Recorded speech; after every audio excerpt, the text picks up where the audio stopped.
the interview we have this afternoon via the long-distance phone with Brian Epstein, manager of the Beatles. And anybody who lives in New England, listen very carefully, and I think you find something of interest for you. Brian Epstein, and it starts this. Hello. Hello, Bruce. How are you? Fine, thank you. We've been trying to track you down all afternoon long. You're a very busy man. I'm sorry. It's my last day in New York, and, it's all been happening. Do you mind if I ask you some questions about the Beatles? No, not at all. All righty. When is their next record coming out?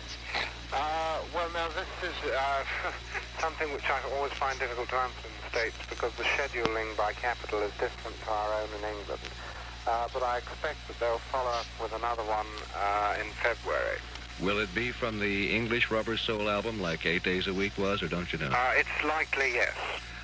Let me ask you a question concerning that. Is there any particular reason for the English albums to come out with more cuts than the American albums have? Because it's always a very sore point with us in America. We ourselves would like very much for the United States album to contain 14 tracks. But for some reason or other, this is apparently not an economic situation for the United States companies, and we've had long discussions and even arguments with Capitol Records that we should put out a 14-track album here, but we've been unable to agree on various points. It's a little bit complex and involved. So all we can do is bite our nails. It's most important, I would like it to be known, actually, that certainly the boys would like 14-track albums to be issued throughout the world, because it's always been, in England, our plan to produce the 14-track album because it's so much better value. Are you making plans for the Beatles' next tour of America? Yes, I am. I've been into discussions whilst I've been in New York this time. I'm unable to finalize or confirm anything because we've not yet set the dates for the next movie. And it depends when this goes on the floor during the year. But it's likely that we'll be back in America during August, mid-August, I should say. And that I'll be returning to New York February or March to set these dates. In other words, you haven't got any particular cities picked out or any really sound or solid negotiations going yet? No, but for your information, I am planning definitely that we should return to Boston. Oh, beautiful. Can I quote you on that? Yes. Very, very good. But, nothing's set yet. Nothing but I am set. planning that we return to Boston. But you're hoping to return to Boston? Yes, I think it's most important that we return to Boston. Well, we in Boston kind of feel it's most important that you return, too, because we were delighted to see you in 1964 when you first came. Yeah. And we missed you last year. Well, it was a great success, but we had to cut out some of the cities last year that we'd done the year before in order to do one or two new ones. But certainly Boston's one of the most important, and we will be coming back. Well, I'm sure that you made about 400,000 hearts beat quite a bit faster just by that statement. Good. And is there any possibility that that you have a date in mind as to when you would know definitely when you're coming No, back? I won't. No, and this I will not be able to set until I return about February or March. How about the sales of the Rubber Soul album? I've understood they're phenomenal. They are spectacular. I believe that they exceed 1.5 million. I think they're almost probably closer to 2 million, is from what I've heard. I'm sure that nobody would tell me. Well, I never believe in exaggerating, actually. I have heard that it's over 1.5 million, but I wondered how strong that report was. No, as a matter of fact, I brought it up because everyone who is connected with the album has told me that it is outselling the Meet the Beatles album, which was the first one. Yes, I believe it has, yes. The boys very honestly believe, and there's no conceit here, that this is their best album from a music point of view. I wholeheartedly agree. I think it's a fantastic album, and everyone else does, too. How about the motion picture, the next one? They seem to make one every year. Is there anything particular that's definite about that? There's nothing said about that. We're having a problem in finding the right storyline for it. In fact, unless we get the right material, we may not even make a movie this year. Or at least we might not make it until the end of the year.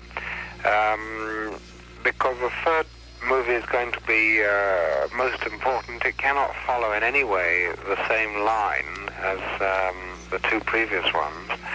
And it's also not got to be corny or something else like someone else's movie. It's got to be new and different and interesting and acceptable to a very wide public.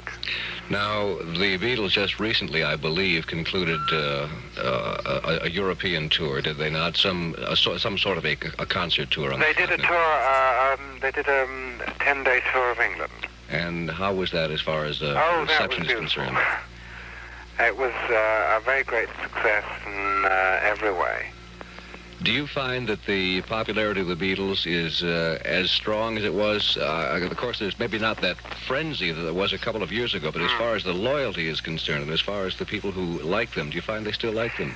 Well, you know, I can honestly say, Bruce, that I find the strength of their following to be greater than ever.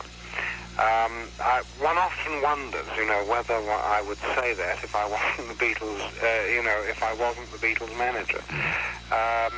It seems an obvious thing for me to say, and yet it is really very, very true.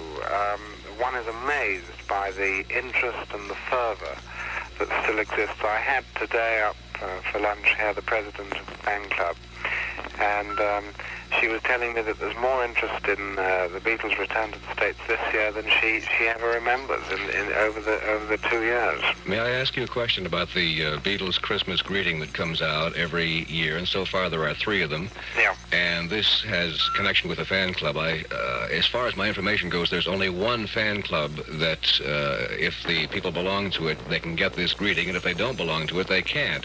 Was there ever any thought of putting this out, or putting a series of these out as part of an album or as part of an EP? No, this is definitely restricted. It's made by the boys for the fan club. Mm-hmm. I believe that one did not go out in the United States this year for various reasons. That what they normally do is they edit it down, mm-hmm. but they were unable to do it this year. They did it last year, and they have plans, and I've been fairly strong about it, that one should go out next year. All right, let me ask you a question then about the Beatles as compared to, well, Wayne Fontana and the Mindbenders, or Freddie and the Dreamers, or any of the multitudinous other English groups there are, some of which belong to you, I guess, and some of which don't.